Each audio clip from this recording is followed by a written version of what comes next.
ఆలస్యమైన నిజం గెలుస్తుందన్న నమ్మకం తనకు ఉందని మంత్రి నారా లోకేష్ అన్నారు. సాక్షిపై పరువు నష్టం కేసులో విశాఖ కోర్టుకు ఆయన విచారణకు హాజరయ్యారు. అయితే అవతలి తరపు లాయర్లు కోర్టుకు రాకపోవడంతో విచారణ వచ్చే నెల 28కి వాయిదా పడింది. అయితే ఎన్నిసార్లు వాయిదా వేసినా కోర్టుకు వచ్చేందుకు తాను సిద్ధంగా ఉన్నానన్న లోకేష్ న్యాయ పోరాటం కొనసాగుతుందని తేల్చి చెప్పారు.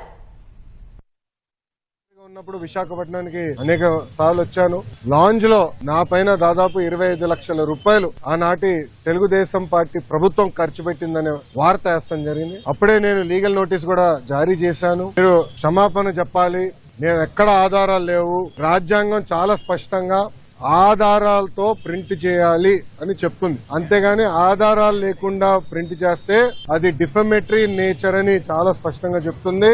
మీరు ఎట్టి పరిస్థితుల్లో రిజైండర్ ప్రింట్ చేయండి అని ఆనాటి సాక్షి కానివ్వండి, అదే విధంగా దేశవ్యాప్తంగా ప్రతి వారం ప్రింట్ అయ్యే మ్యాగజైన్ ద వీక్ కూడా మనం నోటీసులు జారీ చేస్తాం జరిగింది. ద వీక్ అవుతే ఇమీడియట్ గా మా దగ్గరకు ఉన్న సమాచారం కరెక్ట్ కాదు, మీరు చెప్పిందే కరెక్ట్, మేము రిజైండర్ ప్రింట్ చేస్తామని వాళ్ళు చాలా స్పష్టంగా ప్రింట్ చేస్తాం జరిగింది. కానీ బ్లూ మీడియా గురించి మీకు బాగా తెలుసు. తప్పుడు వార్త పదే పదే రాసి అది నిజం చేయాలని ప్రయత్నిస్తుంది. అదే రీతిలో వాళ్ళు ముందరికెళ్తున్నారు. అందుకే నేను గత 5 సంవత్సరాలుగా న్యాయ పోరాటం నేను చేస్తున్నా. ఇది 4వ వాయిదా.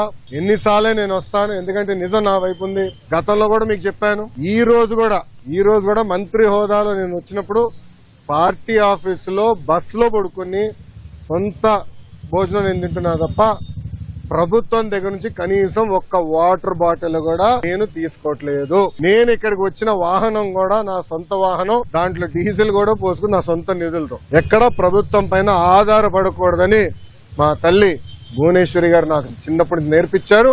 అదే రీతిలో ముందరకెళ్తున్నా. ఎట్టి పరిస్థితుల్లో ఈ కేసు నేను లాజికల్ ఎండ్కి తీసుకెళ్తాను. ఎన్నిసార్లు వాయిదాలు వేసినా నాకు ఇబ్బంది లేదు, ఎన్నిసార్లు రమ్మన్నా నాకు ఎలాంటి మొహమాటం లేదు. ఎందుకంటే నేను తప్పు చేయలేదు. నిజం గెలిచడానికి కొంచెం ఆలస్యమైనా నిజం గెలుస్తుందని బలంగా నమ్మే వ్యక్తి. గతంలో కూడా నేను చూశాను. దానికి నేను కట్టుబడి ఉంటాను.